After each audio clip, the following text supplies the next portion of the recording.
Easy peasy, right? What could go wrong? And then get to the embellishments. This is the first time I've ever worked with stretch knit fabric. Was not bright. First time I've ever worked with anything metallic. There is no way to put on this garment. And I guess you will find out in a few minutes if I succeed or not.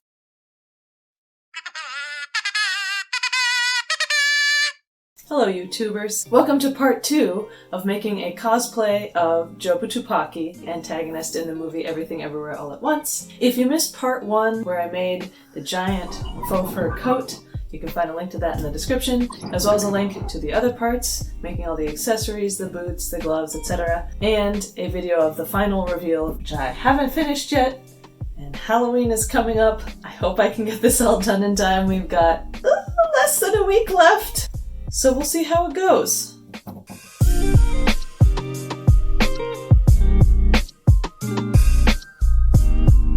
Okay, my plan for the leotard is to take the bottom of the torso and leg openings from this swimsuit that I own, take the upper torso from this leotard that I own, and I want to pull the pattern from these existing garments that I have because I know how they fit me, and I don't have to deal with trying to make a mock-up out of stretch fabric or patterns that, for a paper pattern that I've never used before. So then for the sleeve, I have a feeling trying to pull a pattern from sleeves could be a pain. So I have this pattern that is meant for stretch knit. Just steal the long sleeve. This sleeve. We'll also need to adjust the front pattern because it'll have a front zipper, and then add the embellishments.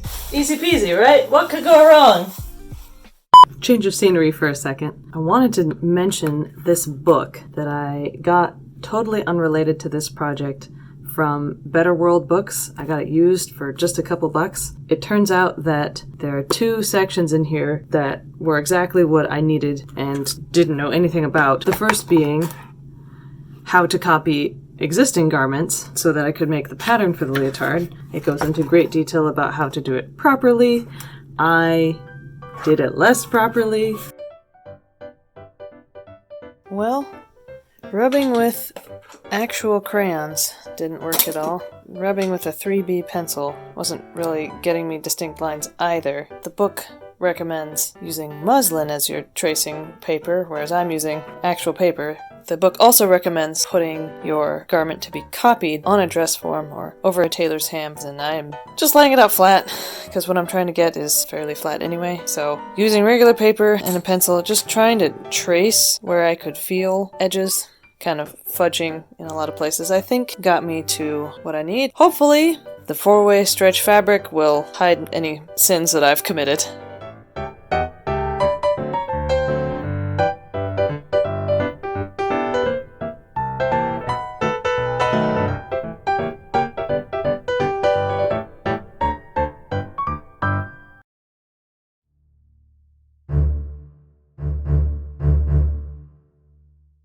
I'm really excited to have found this fabric because it's pretty much exactly what was in the film. It's this 4-way stretch with these little metallic dots kind of fused on.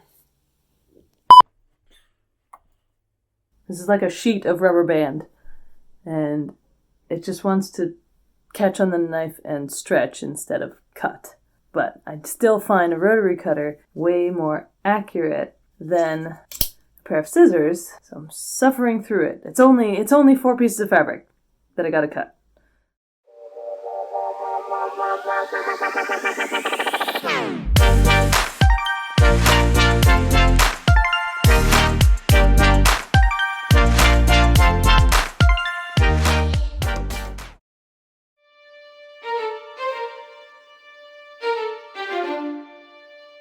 Got the first set of stuff pinned, and already I can tell that these sleeves are going to be probably not tight enough.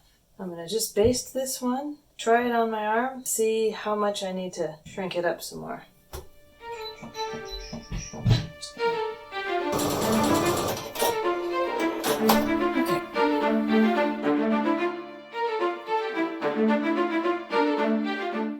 Okay, with the help of another human, I've got how much I need to shrink this sleeve.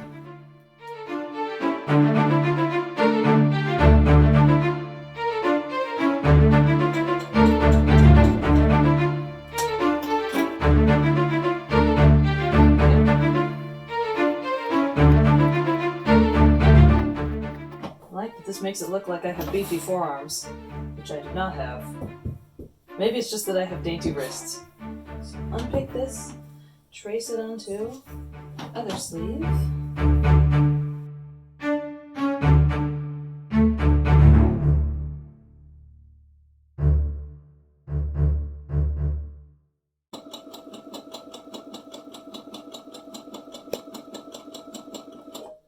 Something they may not tell you is that setting sleeves is actual witchcraft.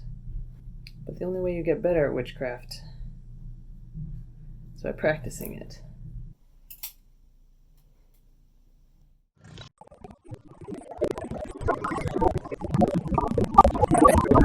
The second piece that I saw when I was reading through this book is how to set the zipper in correctly in a stretch garment so that it fits correctly and lays smooth when the zipper is zipped up. Didn't even know I needed, didn't even think about. Well, it's time to put in the zipper, which I didn't cut a slit for yet, and I also didn't mark the placement of it before sewing all these seams, which was not bright. So I tried to triangulate where the center line of the front piece is now, tracing lines from like the top of the shoulder to the underarm or the top of the leg opening, and try to go crosswise in two directions. So I did that and then marked out the center line. Now, the first step that this book mentions is you have to put on the garment and mark the zipper placement. There is no way to put on this garment. We have the neck hole, which is quite small, and that's it. That's the only opening right now. So I need to cut this open, but I don't want to cut it too far. If I just make it the existing length of the zipper with this unstretched, that will be too long. So I need to guess at how far down to cut this, but it needs to be enough that I can put the thing on to then measure how the zipper's going to fit. So,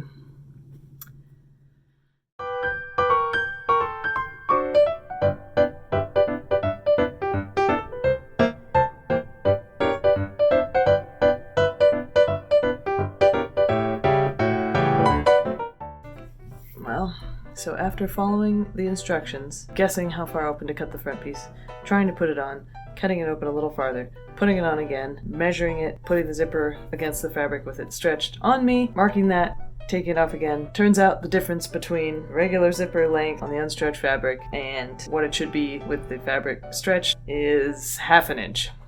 Probably wouldn't have even been noticeable if I had just sewn this without going through all that process.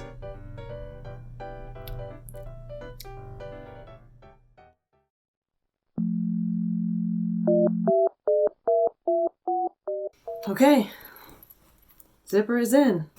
Let's see what it actually looks like. Ta-da! That book was super helpful, not just on how to set it so that it will lay flat when stretched on the body, but also on how to set the zipper in when there's no seam down here and get this nice square bottom. Now all that's left to do is finish the neckline, leg openings, and the sleeve hems. And then get to the embellishments.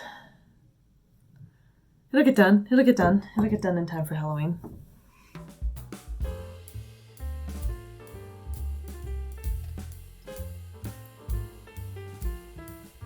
Is this the right way to do the leg opening? I don't know.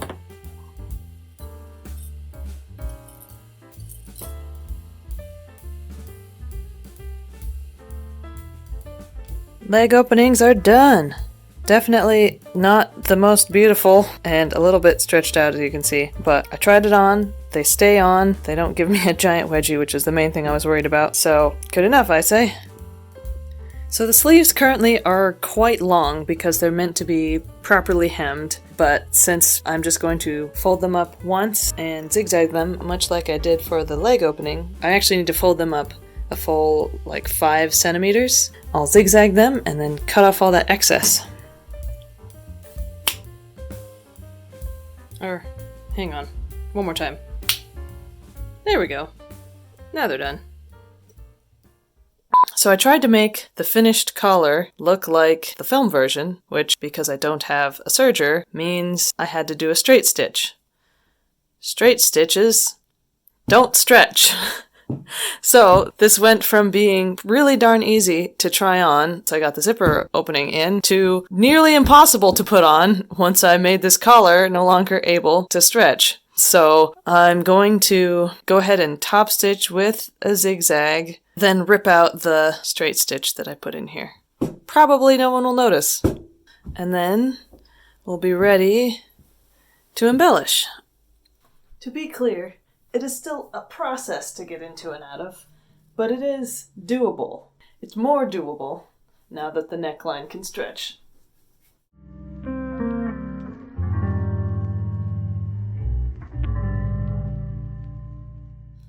Sequin stars from an applique company on eBay.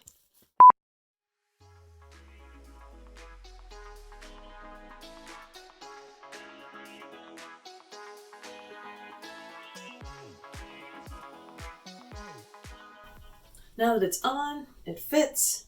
Sleeves look to be a good length. All of the edges are hemmed. It's time to pin the stars on while I'm wearing this so that they don't cause the fabric to pucker if I try to attach them without this front piece stretched. Now, where did I put them? So I got these star appliques. They look pretty much exactly like the ones in the film. According to the eBay page, these are handmade. Wow. I'll need 4 across the top of this garment, and then I've got 1 more for the belt, and that will be in a separate video.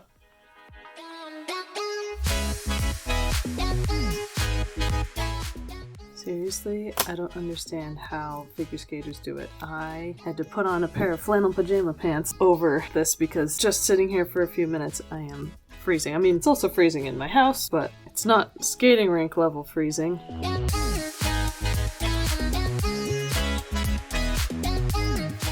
Maybe this was not the best idea. And I could just tack them on unstretched and see if that looks stupid. This is why people make clothes for other people, or have a dress form. Alright. Never mind. Just gonna place them, not with it stretched on my body. It'll be fine. Let's just see how puckered it is if I do it that way. Because I'm cold.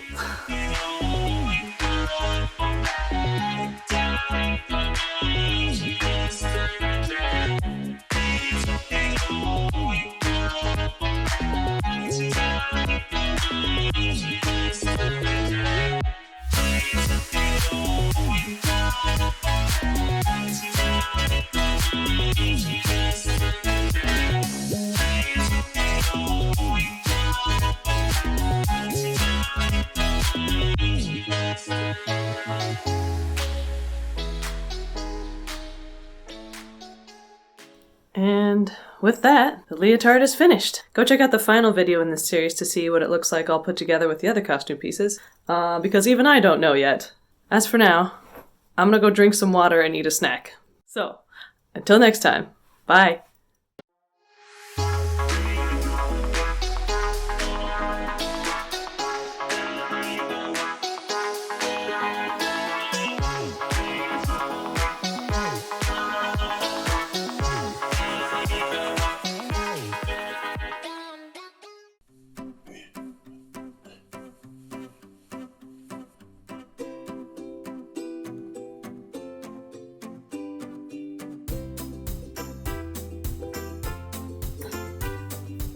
Zipper is in.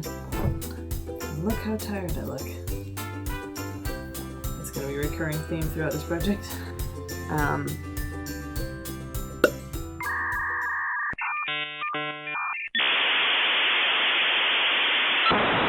The belt, which will be in this. The belt will be. Do I have any idea how I'm going to do this? I'll see you in the next video.